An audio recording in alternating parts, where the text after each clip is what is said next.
Hey, hurry up and get dinner ready. And you haven't done the laundry either. Xander, I'm on my way home from work right now. I told you I had to stay late because of overtime, remember? Don't give me excuses. You weren't even home when I got back from work. You're failing as a wife. I've already told you if you don't shape up, I'm going to divorce you. Even if you say that. Don't start making excuses again. I'm working too, you know. It would be nice if you considered splitting the household chores. I told you to stop with the excuses. I'm sorry. Do you think apologizing is gonna fix anything? Do you actually want me to divorce you? Yes, that would be fine. In fact, I already filed for divorce. What? I just came back from the city office where I submitted the divorce papers to the after-hours reception. I have no intention of returning home. That's why I packed my things before heading to work today. Wait, what? Hey, hold on a second. You need divorce papers to get divorced. About that, do I even need to ask where the divorce papers are? How many times have you thrown signed divorce papers in my face screaming about divorcing me? It's been countless, right? I only did that to motivate you, to make you a better wife. I didn't mean it for real. Well, looking at the massive stack of divorce papers you've shoved at me over the years, anyone would think you were pretty serious about it. It's a little hard to see it any other way. But I told you it wasn't like that. Anyway, the papers have been submitted and we are now officially no longer married. As for the things I left behind at your place, I don't need them anymore. Feel free to throw them away. You even moved your stuff out already? Damn it, I'm gonna sue you for damages. How about that? Huh? Do you know how much I'll make you pay in compensation? Hundreds, maybe. If we're talking about compensation, you'll probably be hearing from my lawyer soon. Please look forward to it. What? Why the lawyer? Well then, goodbye.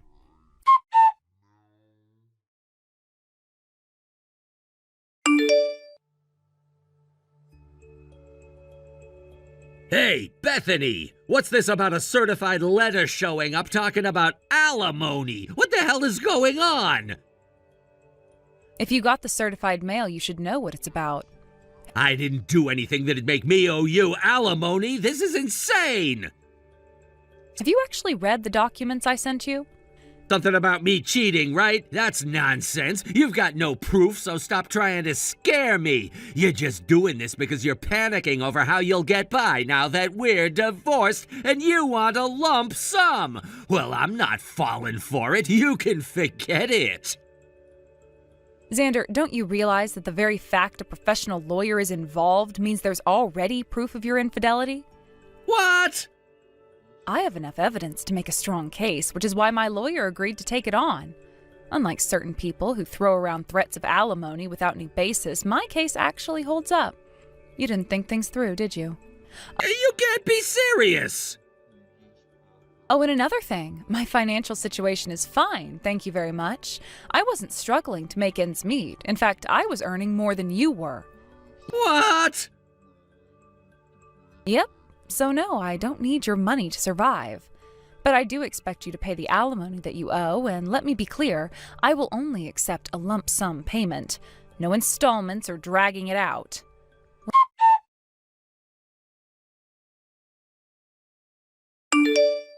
Bethany, I need to talk to you about something. What is it? I've already received the full amount of the alimony, and we're not exactly on terms where you can just casually ask me for advice. Honestly, I'm planning to block you any moment now. So I'd rather you stop contacting me altogether. Well, actually, I was wondering if you could, temporarily return the alimony. What? Do you even understand what alimony is? You want me to return it? Seriously? You see, the thing is... The thing is what?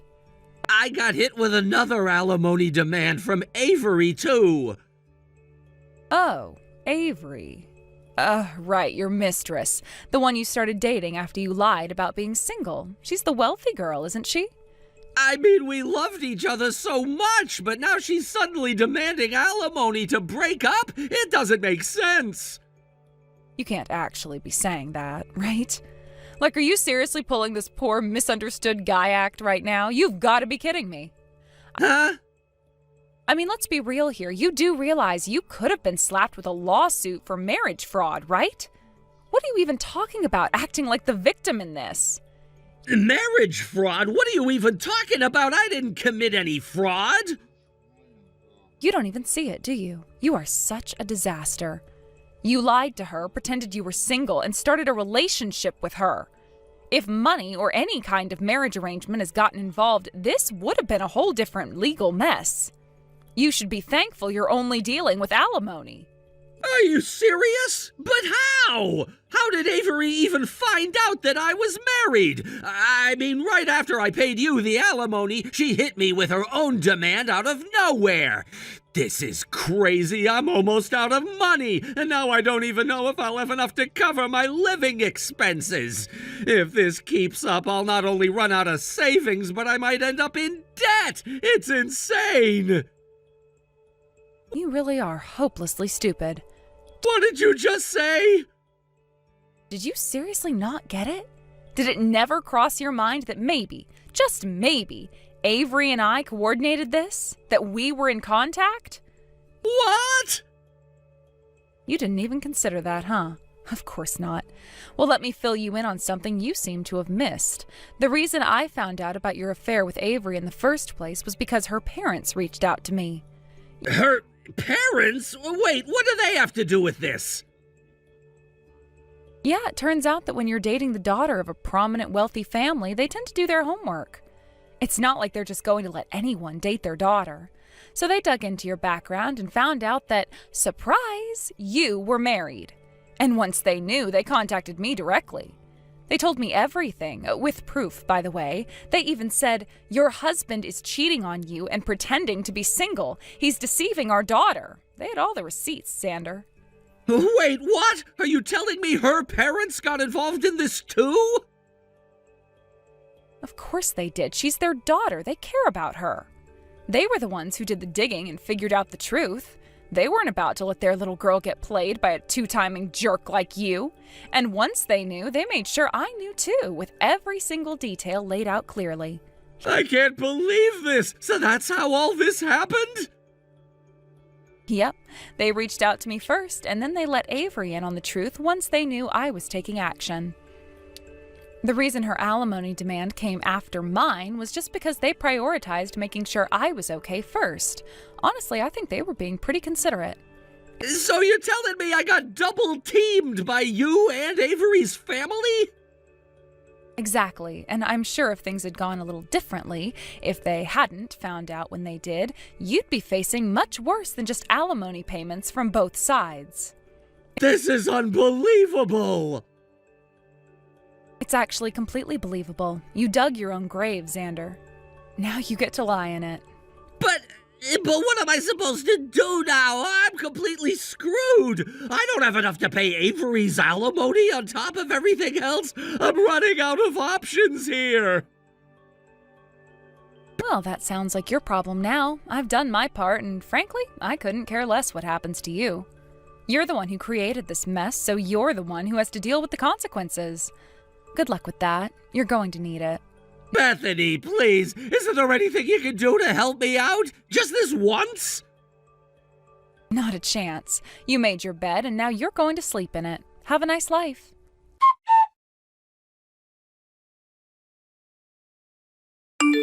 I've ended up in debt, and now it's out that Avery is the daughter of a client company's president. I can't even stay at my job anymore. I have to quit. Even my mom disowned me after finding out the whole story. It's just been the two of us, me and my mom, this whole time, since I grew up in a single-parent household. Annoying. I just finished work, and I'm finally getting a moment to relax. I don't want to see your whiny messages. Actually, scratch that. I don't want any messages from you ever.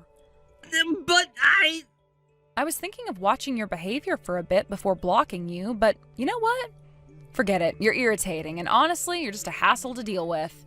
I'm worried about my mom. I care about her. What? You and my mom used to get along, right? That's why I want to ask for your advice. Advice, huh? My dad passed away when I was 22, and all my grandparents are gone too. If my mom disowns me, she'll be all alone. It'll be just her from now on, living in loneliness. Hold on, did your mom disown you without telling you anything? Huh? What do you mean? Well, your mom, she got married to a man she's been dating for the last 3 years. He's the same age as her. What? What are you trying to say? Calm down. Jeez, it's not that hard to type married, is it? Wait, married? My mom is married? What do you mean? Yeah, she got married. And since you clearly don't know, your mom's already planning for the future. Once she retires, she and her husband are moving into a retirement home together. They've already started preparing for that life. They've already decided all that? And wait, why do you know all this? I'm her son. She never told me anything. Well, she and I had plenty of conversations about love and relationships, woman-to-woman stuff. She probably told me first because of that, but you? She probably didn't get a chance to tell you because right when she was going to, she found out what you'd done. What I'd done? Let's see, you betrayed me, your wife, by cheating, and then you lied to your mistress, Avery, and told her you were single. When your mom found out about all this, she was absolutely devastated. She cried, apologized to me and Avery over and over again. Mom cried? Yeah, your mom's new boyfriend, her husband, was really concerned about her and tried his best to cheer her up. They ended up rushing their wedding because of the emotional toll it all took on her. So, am I the only one left alone in all of this?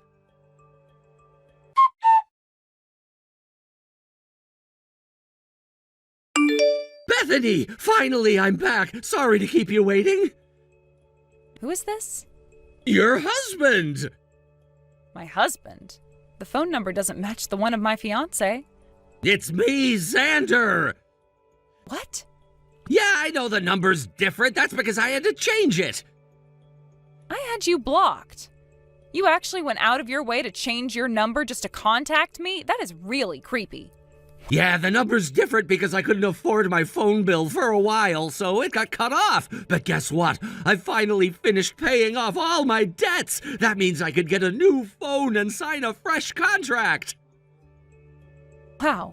So you finally managed to pay everything off? How commendable. Yeah, I've been working like crazy to fill the void, you know? Being all alone, it's tough. It's only been a few years, but it felt like an eternity. So let me get this straight. You're saying that you got a new phone and that's why your number's different? Exactly, and I'll make sure you save this number in your contacts, all right? I'd rather not. Oh, come on, don't be like that. I get how you're feeling. My feelings? What are you talking about? I heard you're still single. You know what that means, right? And what exactly does that mean? It means, I knew it, you've been waiting for me all this time. It's got me really emotional, honestly, so I've got the marriage papers ready. Let's fill them out and submit them to the city office today. Then we can finally start living together. Huh? By the way, where are you living now? I'll come right over. As if I'd tell you. Wait, why not? If you don't tell me, I can't come see you. I don't want you to come. What? Sure, I am technically single at the moment, but I am living with my fiancé. What? Yeah, he's nothing like you. He's kind, considerate, and he helped me heal after everything you put me through. I don't need you. He's the one I'm going to marry. You've got to be kidding me. No way, this can't be real. Tell me you're lying. You are so annoying. What? Maybe it's time I consider changing my phone number too. Bethany! For now, I'm just going to block you again. Bye. Bethany!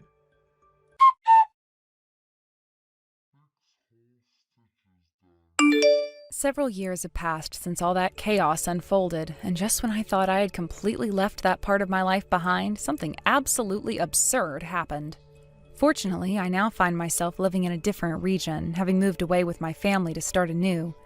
We've settled into a completely new area where we have no previous connections, so I don't have to worry about anyone from my past unexpectedly showing up at my doorstep.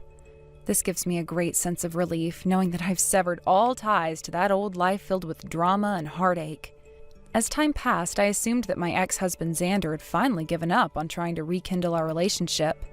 After everything that happened between us, it seemed evident there was no point in pursuing a reconciliation, especially considering the mess he had created. I thought I wouldn't hear about him again after I moved away, but, of course, it seems that drama follows him like a shadow. Now there's an unexpected twist in his chaotic saga. It turns out that after he realized getting back together with me was hopeless, he set his sights on Avery, the woman he cheated on me with. One might assume that after everything he put me through, he would learn from his mistakes and find a sensible way to move on. But no, Xander doesn't do sensible. Instead, he decided to pay an unannounced visit to Avery's residence, which happens to be a high-end apartment tower, a place with impressive security features. You would think that gaining access to such a location would be challenging, especially for someone with no legitimate business being there, but somehow Xander, in his usual reckless fashion, managed to bypass all security measures. I can only guess how he managed to pull that off. Maybe he sweet-talked the security personnel, or perhaps he simply got lucky. Regardless, he found his way to what he believed was Avery's apartment, and there, he made an absolute fool of himself by professing his love for her. But instead of finding Avery waiting for him, he was met with a different reality.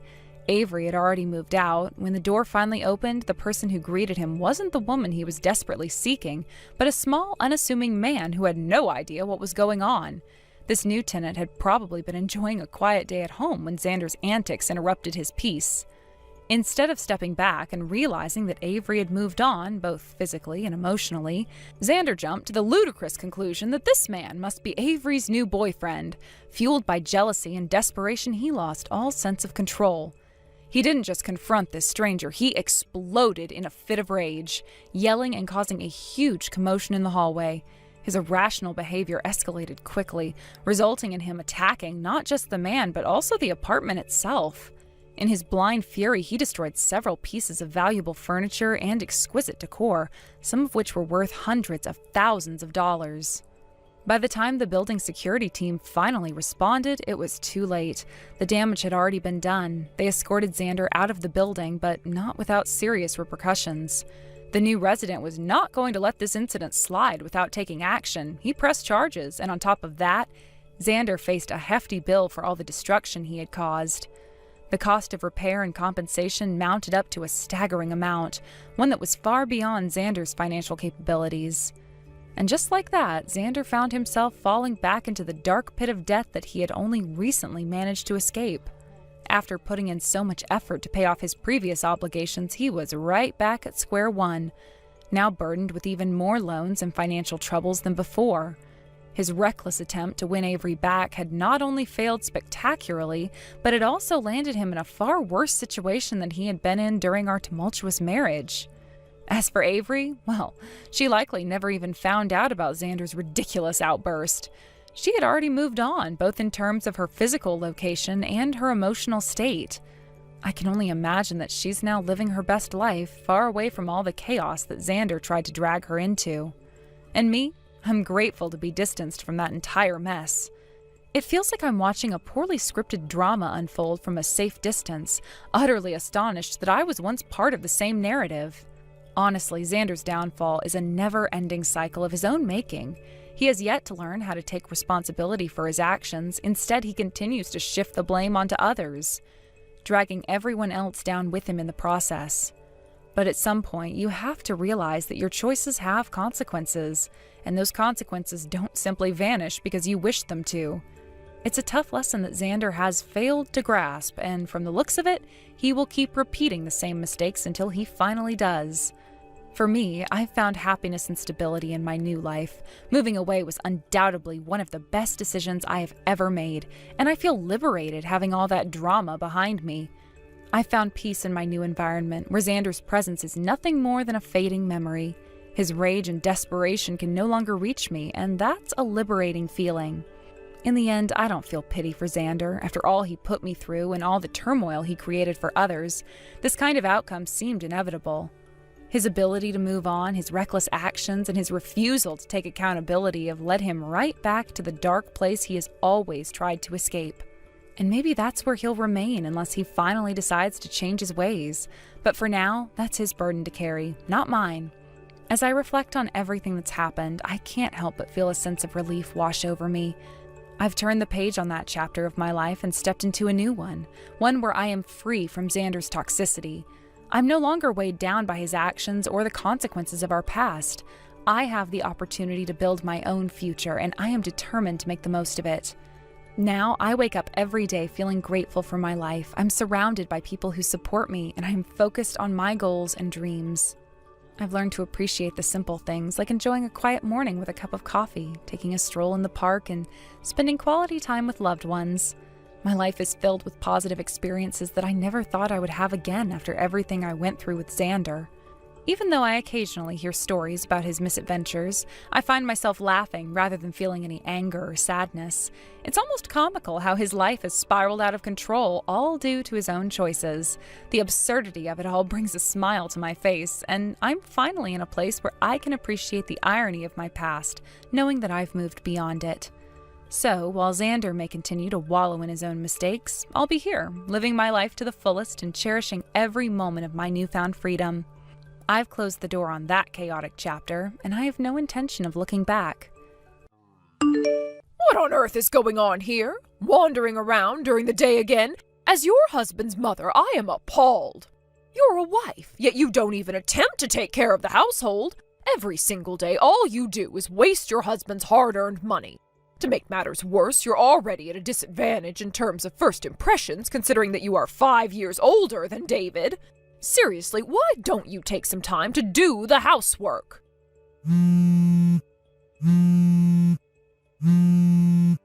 Samantha! You're just out there having fun, so you need to respond to my messages immediately. Ignoring the messages from your husband's mother is absolutely unacceptable. Do you understand? I am currently at work, though. What? I've told you countless times, but I'm not a housewife. I have a job. I go out almost every day during the week because I'm going to the office. After I return home, I handle the housework and I take care of the more detailed tasks on my days off. Honestly, it's been 3 months since we started living together, so can't you at least try to remember my job and how I manage my daily life? I've remembered your schedule, which is why I'm cautioning you. Listen, you need to hurry home and do the housework. You have responsibilities as a wife. You need to take them seriously. I have a meeting coming up right now. What? I have preparations to make, so please excuse me. What do you mean you have a meeting?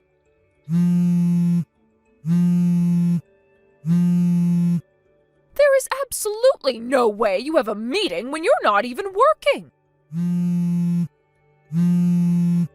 Samantha! This is getting out of hand. Enough already. It's incredibly frustrating to see you neglecting your duties. Do you have any idea how hard David works to support this household? And yet here you are, spending your days frolicking around instead of taking care of the responsibilities that come with being a wife. If you spent even half the time on household chores that you do gallivanting around town, this home would be in much better shape. How can you expect to earn my respect when you won't even acknowledge the importance of your role? It's infuriating. You need to understand that a marriage involves mutual responsibilities, and right now, you're failing miserably in yours. You say you're busy with work, but do you really think that justifies your behavior? You need to prioritize this family and your duties at home. You may be busy, but that's no excuse for neglecting the home you share with my son. We expect you to be a partner, not just someone who's living here without contributing anything meaningful. Can't you see how your actions are affecting everyone around you? You must change your attitude, or I assure you, this will lead to major problems in your marriage. I really hope you reflect on this and take it seriously. We want to see you as a responsible member of this family, not someone who's constantly evading their duties. So please, Samantha, think about how your actions are perceived and what needs to be done moving forward.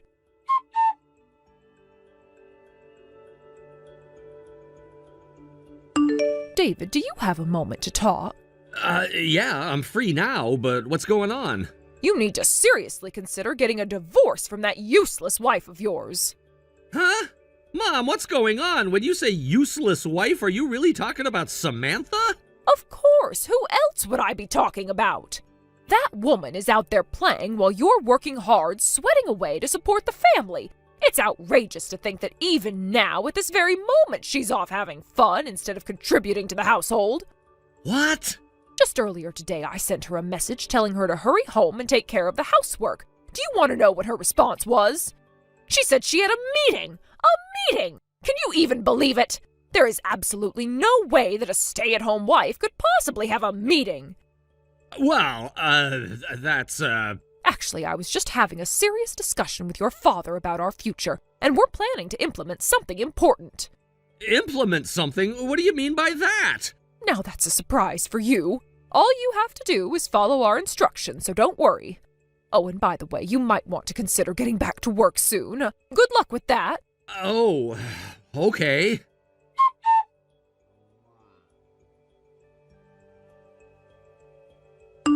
Samantha, I think you're probably busy with work right now, but I'd really appreciate it if you could reply when you get a chance. David, what's going on? I'm actually free right now. I've adjusted my break schedule a bit to accommodate some work matters, so I can chat. I see. Thanks for that. So, what's on your mind? I'm not completely sure, but it seems like my parents might be plotting something. Plotting something? What do you mean? I'm really sorry, I don't have many details at the moment. I heard about it just yesterday. When I tried to get more information from them, they kept insisting that I should just follow their directions without question. I see. I apologize for not having more substantial information to share with you. I genuinely tried to get more insights, but I was concerned that if I pushed too hard, they might get suspicious of me and back off. It's okay. Just having a reason to be cautious is already a big help to me. Thank you for sharing what you could. I feel so pathetic right now. The situation with my parents moving in happened because I carelessly got caught in a mess. They moved in while I was away and packed up their things, effectively forcing me into this living arrangement without my consent. I mean, I was shocked when it first happened, and even now I can't fully wrap my head around it, but there were some unavoidable circumstances surrounding it. They had a major argument with my brother-in-law and his wife, and just like that, they were kicked out, ending up on the street with only the clothes on their backs. In that context, I can't really place the blame solely on your parents for stepping in. It was the cold season, and I simply couldn't let them endure that. If I had tried to kick them out and they had gotten sick as a result, I could only imagine how awful I would feel afterward. However, I really despise that I find myself being manipulated by those who have no understanding of your work or position. It seems like they never had any intention of trying to understand you from the very beginning. And to top it off, I'm currently relying on you financially. I want to be able to stand next to you with confidence as your partner instead of feeling so dependent on you. David, I want you to tell me if there's anything I can do to help in this situation. yeah, thank you. So if you get any more information later, please keep me posted. Is that all you're looking for? For now, we can't make any moves without information, can we? If I had to specify, I'd say I want you to be careful, not to let my parents catch on that you're keeping me informed about their plans. Since you aren't being suspected by your mom and dad, I'm confident you can manage that. I see. Okay. In any case, let's take it step by step and do what we can to handle this. All right? Absolutely. I got it.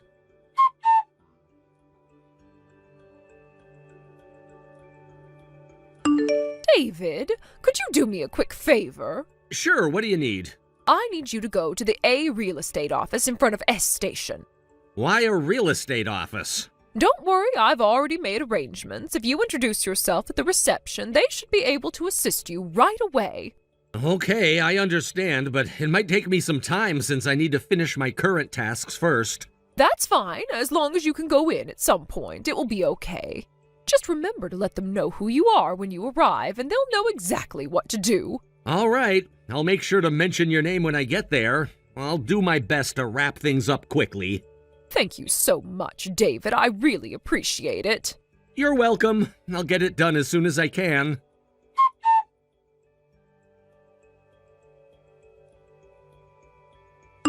Samantha, this is an urgent situation. David? I know you're probably busy with work, but I need you to come to the A real estate office in front of S Station as soon as you can. Are you talking about the branch in front of S Station? Yes, that's the one. My mom and dad are thinking about something really dangerous. Dangerous? What do you mean? I can't explain everything right now, but it's important that you come quickly. I'll send you a message with all the details as soon as you're on your way. All right, I understand. I should be able to get there in about 30 minutes. I'm sorry for the sudden request, but I really need your help.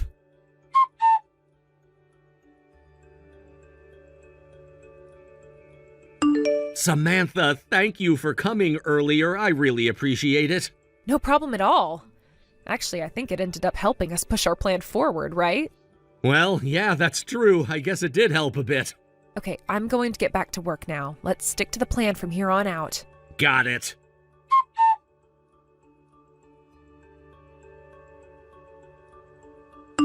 Mom, I've finished the procedures on my end. Thanks for your hard work, David. Were you surprised? Yeah, that was quite the shocker.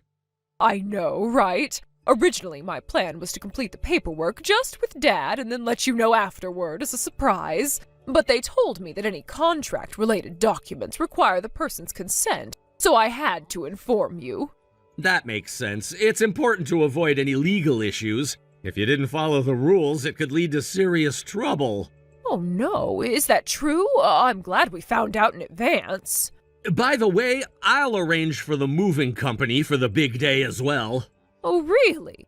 I have a friend in the moving business, so I think I can get a good deal. Well, in that case, should I leave it to you? Definitely. I've got this covered, so you don't have to worry about a thing. Thanks, David. Oh, I feel so relieved knowing you're handling it. I knew I could count on you. Of course! I'll make sure everything goes smoothly. All right, let's keep everything on track, and if there's anything else you need from me, just let me know. Absolutely. I'll keep you updated.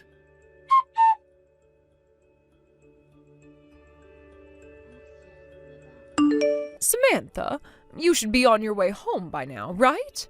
I'll be arriving soon. Is there something you need? Well, even when you get back, you won't be able to get inside. That's because I've already terminated the lease on that house. What? David took care of all the paperwork for me. What exactly are you trying to say? Samantha, you're going to divorce David.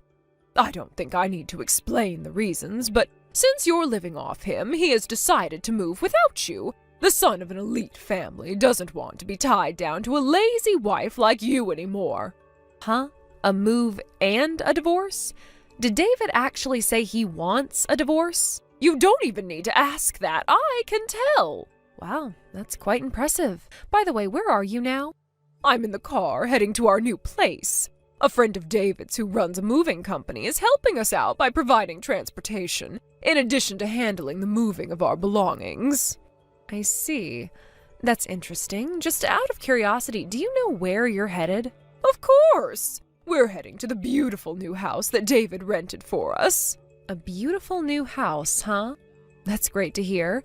So does that mean you're returning your husband who earns $1 a day? Huh? $1 a day? Well, if David really wants to divorce me, that's what it implies.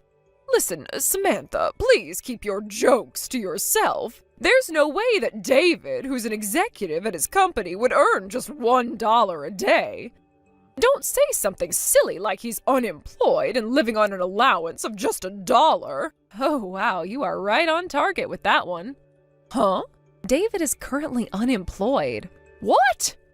He left his previous job because it was a pretty tough environment and I had to make him quit for his health. Right now, he's attending a school to obtain a national qualification. He takes his lunch with him and buys a paper bag of vegetable juice that costs less than $1 every day, which I give him at the beginning of the month. Just so you know, this is all by his own choice, so I'm not forcing him to do anything. Samantha, enough with the nonsense. David is an executive who supports us. Actually, that's my role. What? You didn't believe me even when I introduced myself at the time of our marriage, did you? On the contrary, you interpreted it as if David only decided to marry me because he became an executive. I just can't understand how you could think that way. I even told you that if you checked the executive list on the W Company website, you would see my name there, but now it seems like you've never looked at it even once, right? Well, You might have been skeptical at first, but David and I have been in a committed relationship. I supported him through his journey to become an executive, and I made sacrifices for him along the way. You see, it's not easy for anyone to balance work and personal life, especially in such a demanding role.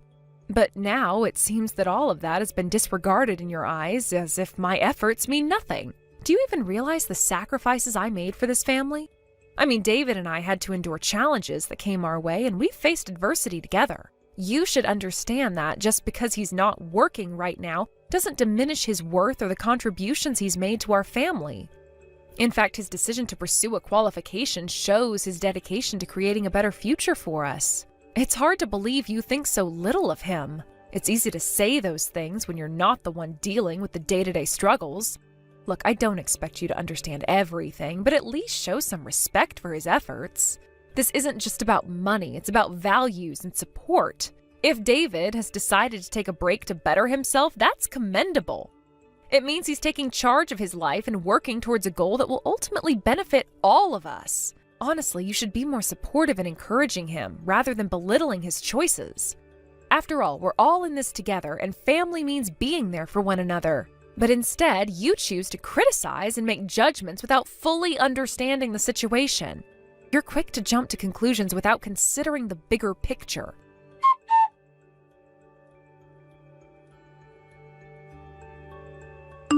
So, it really was there. You're the executive director of W Company?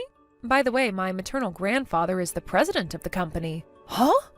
So then, does that mean the living expenses, since we started cohabitating, weren't actually paid by David? Yes, that's correct. I've been covering all the costs, including those for your unemployed father-in-law and yourself. Wait a minute. So about that luxury apartment rental agreement that I asked David to handle?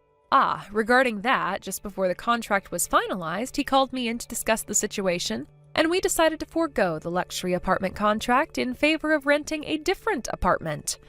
What? A different one? I'm talking about the new place where David and I will be living. What? What are you talking about? David was supposed to move in with us. David is traveling separately in his own car, isn't he? Yes, he should be following us closely. Wait, he's not here? What? Wait, we're on the highway. The luxury apartment we were going to contract is supposed to be in the same state. You just realized that now, huh? What is going on here? Right now the vehicle you're in is a black minivan, isn't it? Yes, but... That vehicle belongs to a civil engineering company called Oniwa Group. Oniwa Group? I feel like I've heard of that. Please inform your father-in-law as well. Both of you will be moving into the company housing provided by Oniwa Group. What? Your father-in-law's brother, your brother-in-law, will be living right next door. My brother-in-law? I thought I recognized the name Oniwa Group. It turns out it was your brother-in-law's workplace. He's actually an uncle to David, but I've heard that in his younger days he was quite the wild one. Thanks to the excellent employee training at Oniwa Group, he's transformed from being a rowdy troublemaker known for causing injuries during his antics into a well-respected, charismatic figure who is loved by his subordinates. That's not just charismatic, it's annoying. I can't believe I have to live near someone like that and, on top of it all, work in the same place. But it's a good thing. It's not good. Well, you don't have anywhere else to stay, do you? Isn't it better than wandering the streets unemployed? That's true, but if we cohabitate in your new place... Oh, absolutely not. What? Then I'll be here waiting for David to arrive while I start meditating. Wait. Excuse me. Samantha, wait!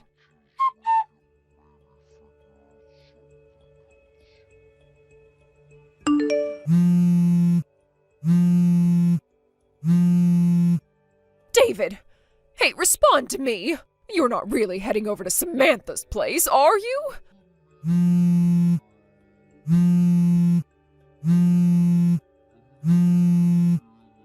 David!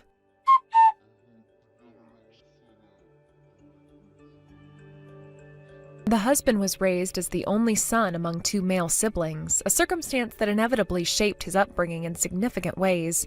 He was excessively doted on by his parents, a situation that led him to develop into the kind of good boy who could never defy their wishes or expectations.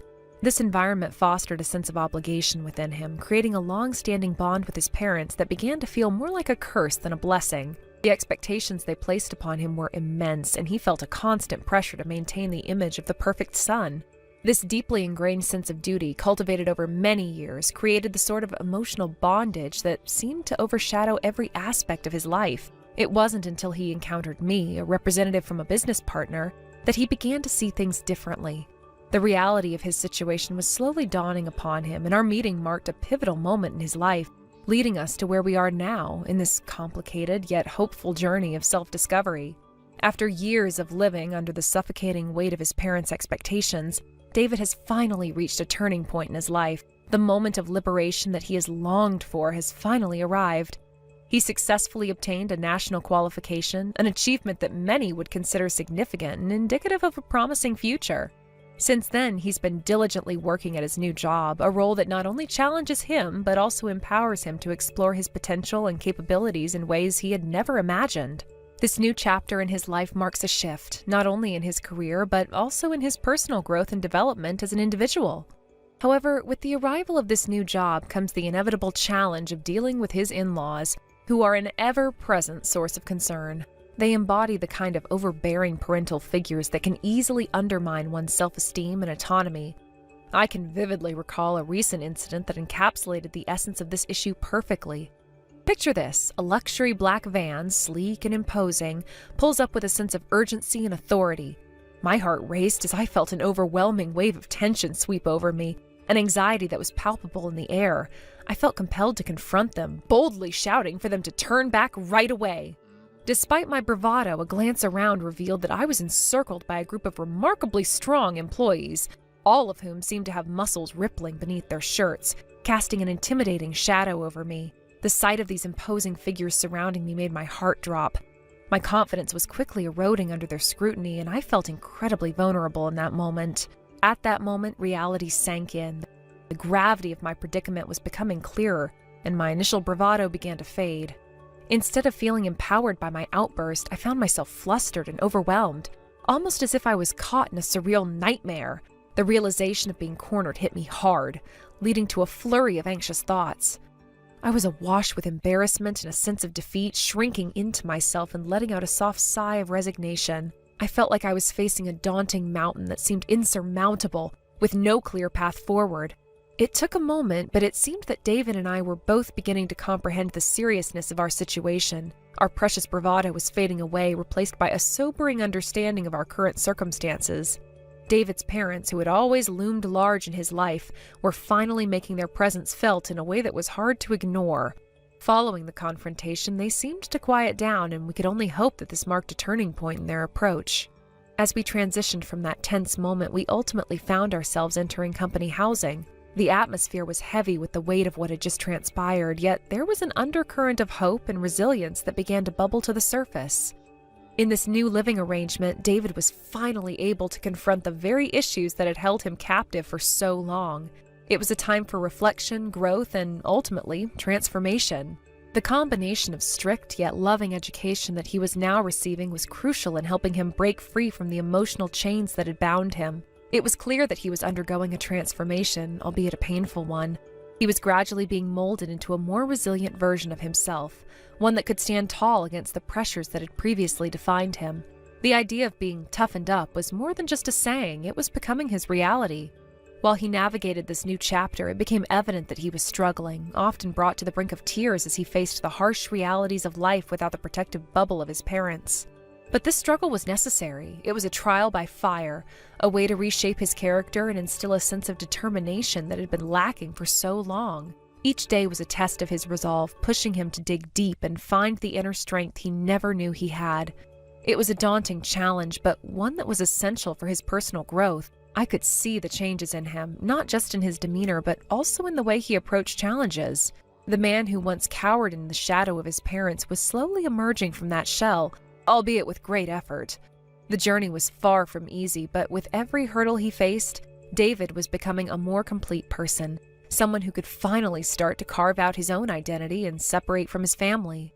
The education he was receiving was strict, designed to instill discipline and a sense of accountability. Yet there was an undeniable element of love woven through it all. It was this blend of rigor and affection that would eventually help him break free from the emotional chains that had bound him for years. The concept of tough love became a guiding principle in his transformation. David was learning that while it was important to have love and support, it was equally vital to understand the value of hard work and perseverance. As he began to embrace this newfound philosophy, I could sense a shift in his confidence. The once timid man was starting to stand a little taller, his shoulders squaring as he faced the world. No longer was he just the boy who did everything his parents wanted. He was becoming a man capable of making his own decisions and asserting his own will. With each passing day, he was building a foundation for a life that he could truly call his own. While the journey was still ongoing, I was optimistic about where it would lead him.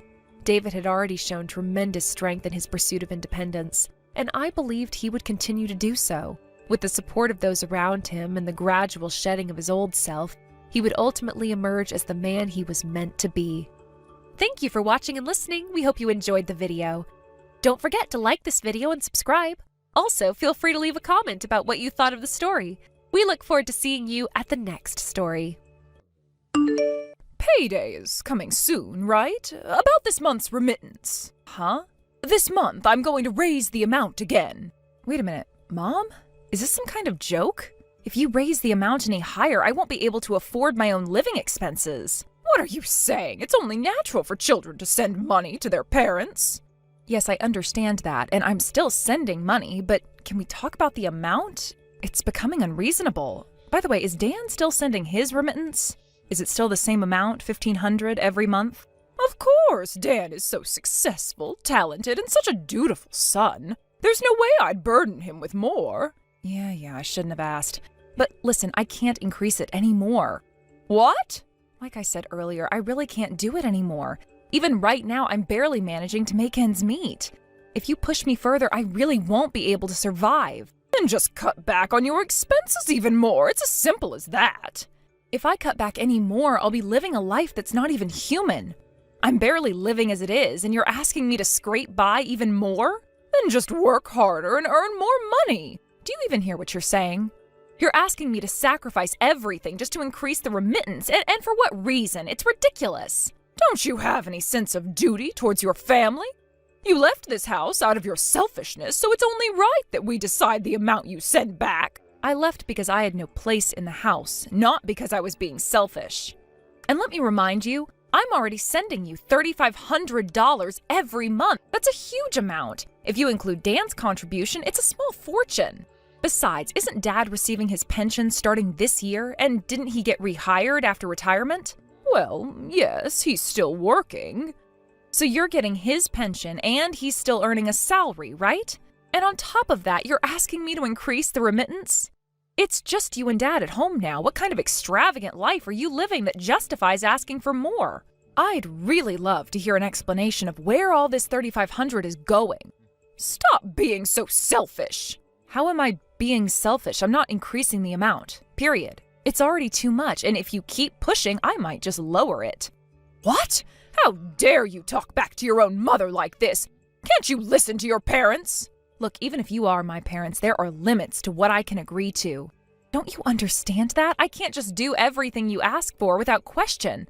All right, I have said my piece. Bye. Wait, Ruth, come back here.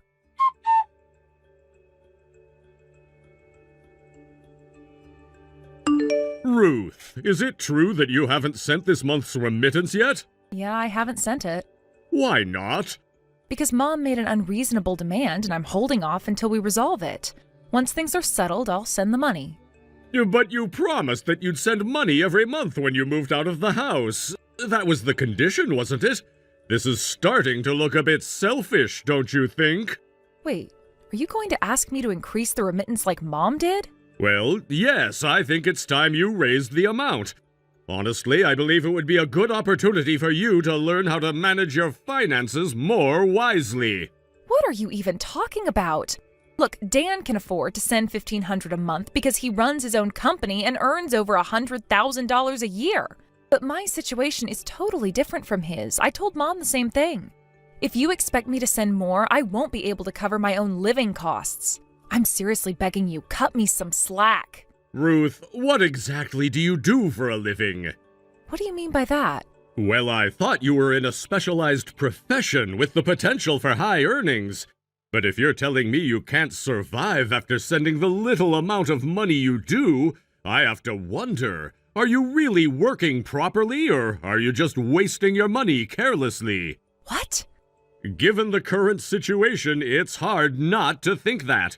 Look at Dan. He sends $1,500 every month without complaint. You, on the other hand, send a mere $100. Do you even respect your parents? $100? Wait, what are you talking about? Yes, $100. That's all you send, while Dan is sending 10 times that amount. What does that say about you? Wait. What do you mean $100? I've been sending $3,500 every month. $3,500? Are you serious? Yes, 5 years ago when I first moved out, I was sending $1,000 a month. But then it kept increasing because of things like Mom saying she needed money for medical appointments, or that she had to take out a loan to replace the car, or that the electricity bills were too high. So little by little, the amount went up until about 6 months ago when it reached $3,500. All that time, I kept sending the money because I felt it was my duty after moving out, and I lived as frugally as possible to make it work. But recently, my coworkers started to notice how I was living, and one of them even scolded me, saying I need to think about my own financial limits. That was when I realized how absurd it had all become. Ruth, I'm telling you, the fact remains that we've only received $100 from you. I swear, I have been sending $3,500. Are you still saying that? Of course I am. It's the truth, and I've been doing it for months now. Don't lie to me. If what you're saying is true, then stop the payments. Wait, stop them? What do you mean? I'm saying if you're really sending that much, then stop. Let's see what happens. Wait, are you seriously telling me I can stop sending money? You don't want me to reduce the amount, but just stop entirely? $0? Yes, you think we can't survive without your remittance? We're not living in such poverty that we'd struggle if your money stopped coming in. Oh, so that's how it is. However, if you do stop sending money, don't even think about stepping foot back into this house. You'll no longer have a place in this family. That's fine by me. What? I moved out 5 years ago with no intention of coming back. I started my own life, and if you're telling me I can stop the remittance, that's the best news I've heard in a long time. It's a huge relief. Wait, Ruth! Oh, and make sure to let Mom know, too. I'm done. Bye. Why is she so happy?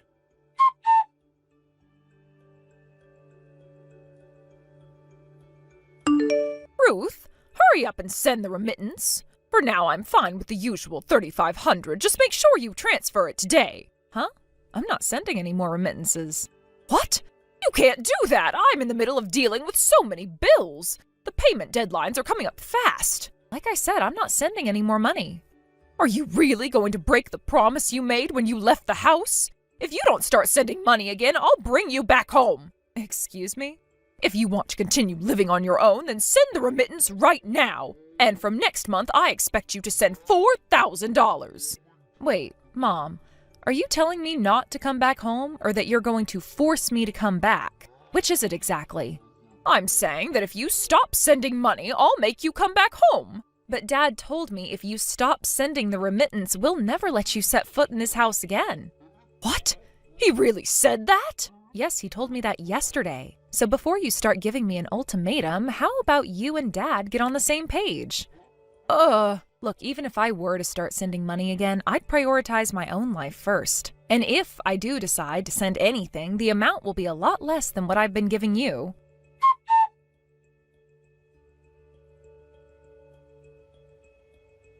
Hey, where are you? Oh, Carter, I thought you were at work today. I finished early because of some maintenance at the office building. Oh, I see. So where are you now? I'm just out shopping a bit. Come home without buying anything. I just checked the mailbox and we received a collection notice. What? A collection notice? Are you in debt? Yes, but it's not what you think. I didn't mean for this to happen. I've been trying to manage my finances. This is serious. How could you let it get to this point? You need to explain what's going on right now.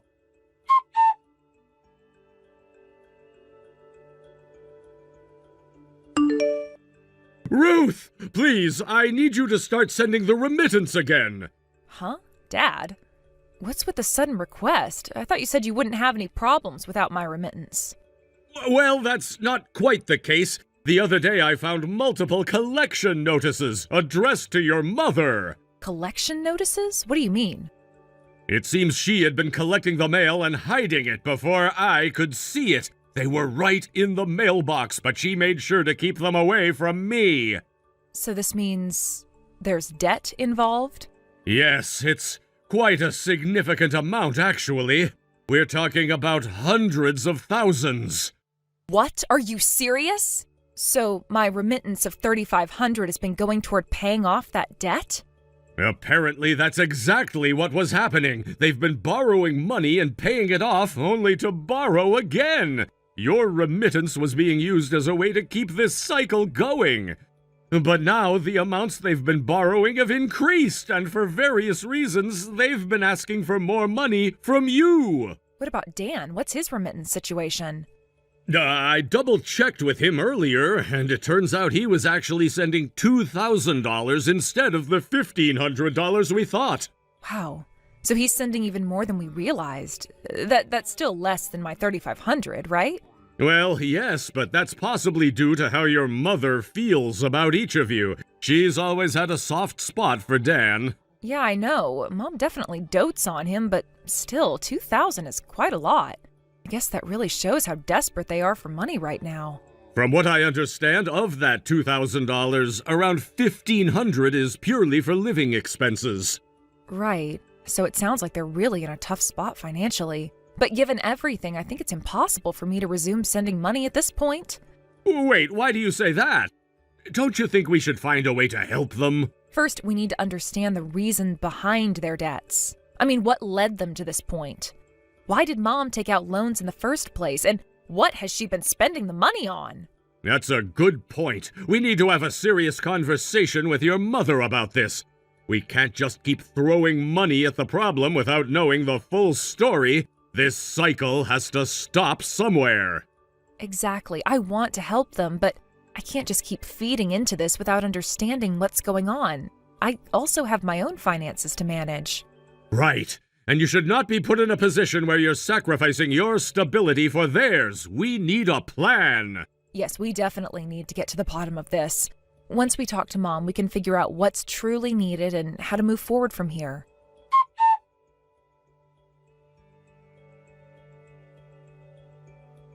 Ruth, I want to apologize for the horrible things I said the other day. Huh? Oh, you mean the conversation we had last time? Yes, I know this sounds like an excuse, but I genuinely had no idea about your mother's debt. I had completely entrusted her with managing the household finances. I was led to believe that your remittance was only $100 and that Dan was sending $1,500. I took that at face value without questioning it.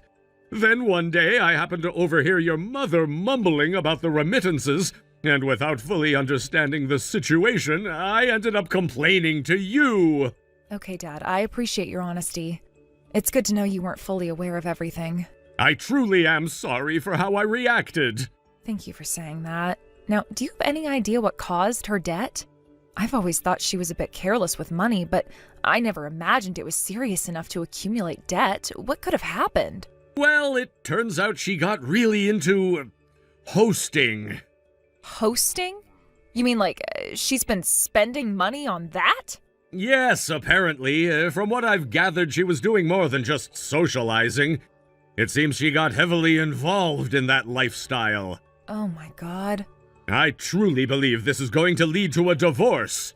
Yeah, I can see that. It's definitely a complicated situation. But Dad, how do you even handle something like that? A mother over 60 getting into debt from hosting? It's just so hard to process. I know, it's rough, and honestly, it's painful to think about. I never thought we'd be in this situation. I've always believed we could get through anything as a family, but now it's like everything is unraveling. I feel a mix of anger and sorrow.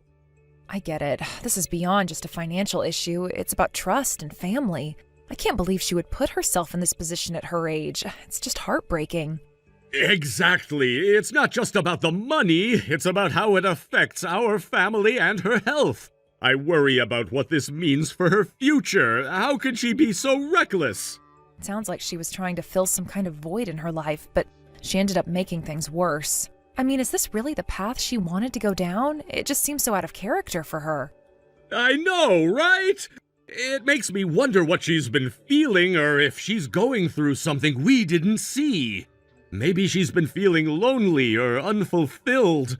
Whatever the reason, it's clear she needs help, and we need to address this together. Yes, we definitely need to have a serious discussion with her. I'm not sure how she'll react, but we need to confront this issue head on. It can't go on like this.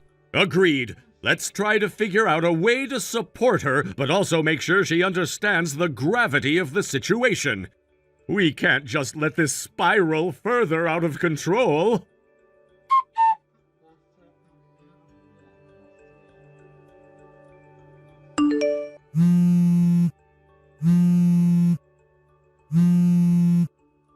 Ruth, you've been living in this apartment, haven't you? Huh? Mom, what are you talking about? This apartment, room 105. What about it? I just ran into a resident from here, and they told me that ever since you moved out 2 months ago, that room has been empty. First, I want to know how you even found out about that room. I never told anyone my new address since I left home. When I went back to the house, I found a New Year's card addressed to Grandma. It had your old address on it. Oh, that card. I actually moved right after I sent that out. I plan to send Grandma a moving notice once I get settled in. Why would you choose to move out at this time? I was able to move to a more secure place because I no longer need to send remittances. It seemed like the right decision. So you came all the way here for what? That must have taken at least 2.5 hours on the fastest bus from your house. I got divorced from your father. Right after that, I returned home. But when Grandma found out the reason for the divorce, she declared that she never wanted to see me again. I heard your father went to Dan's place, and as for that host boyfriend of mine, well, he dumped me. Wait, are you saying you have no choice but to come live with me? I mean, what else am I supposed to do? I don't have any other options. No way, you're joking, right? Why would you think that? I already know why you got divorced. What do you mean? Who told you?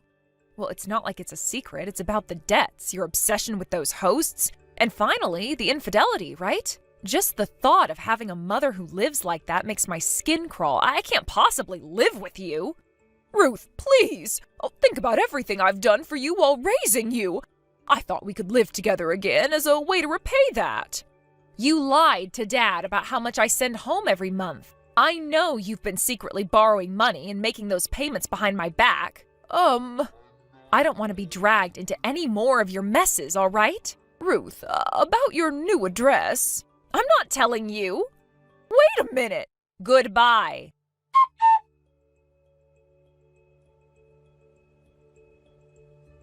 What on earth is she thinking?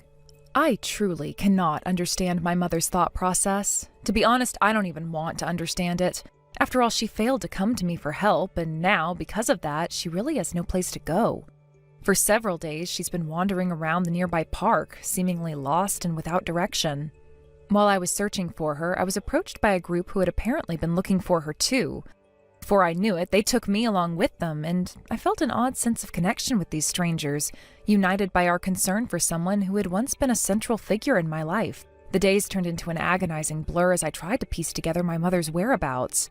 I could picture her in the park, sitting on a bench, staring off into the distance, seemingly lost in thought. I imagined her mind racing with all the burdens she carried. Is she reminiscing about better times or contemplating her next move? It's troubling to consider that her situation could spiral even further into despair. I remember the times when she was a vibrant part of my life, full of laughter and warmth. Those memories felt like a distant dream now. The thought of her aimlessly wandering without purpose gnawed at my insides. I had always assumed she would reach out if she needed help, but her silence spoke volumes about her state of mind. Was it pride, shame, or something else that kept her from turning to me? Days later, I encountered a group of people who seemed genuinely concerned about her. They approached me, asking questions about her whereabouts. Their faces were a mix of worry and sympathy, and I felt a strange kinship with them, despite not knowing them. It struck me how many lives my mother had touched, and yet she was now isolated and alone. They led me to a cafe nearby where we sat down to discuss what we knew. I learned that this group had been trying to find her for a while. They recounted stories of their encounters with her, how she would often sit alone, engaging in conversations with strangers, offering her insights on life, and sometimes sharing bits of her own struggles. I listened intently, taking in every detail, feeling both comforted and alarmed by the kindness of these people. As they spoke, I felt my own frustration bubbling to the surface. I should have been the one helping her, not these strangers. It was disheartening to realize how disconnected I had become from her reality. Perhaps I had been so consumed by my own life that I overlooked the signs of her distress. It dawned on me that I should have done more to reach out and check on her. How could I have let her fall through the cracks like this? One of the individuals in the group shared how they had seen my mother around the park, often appearing lost or withdrawn. Their words painted a picture of a woman who was not just my mother, but a person struggling to maintain her sense of self amidst a storm of challenges. Each story reinforced my commitment to find her and help her find her way back to stability. After several exhausting days of searching, I received an unexpected call from a friend of my mother's. He mentioned that there had been some unusual activity in his bank account. A deposit made by my mother. I felt a mixture of relief and dread wash over me. On one hand, it seemed she was still alive and functioning in some capacity, but on the other hand, it meant she was still entangled in a web of debt. The knowledge that she was engaging in financial transactions, even if they were questionable, added another layer to my concern. I shared this news with my father and brother, a reunion of sorts after years of silence. It was awkward at first, with so much unspoken tension hanging in the air. However, as we began discussing our mother, an unexpected warmth began to surface around us. We reminisced about the good times, family gatherings, birthdays, and the laughter we shared. Those memories felt bittersweet, contrasting sharply with the current reality we faced. My father, with his furrowed brow, spoke up first. I always thought she would find her way back. She's a strong woman, but lately, it feels like she's lost her way. My brother chimed in, his voice laced with concern.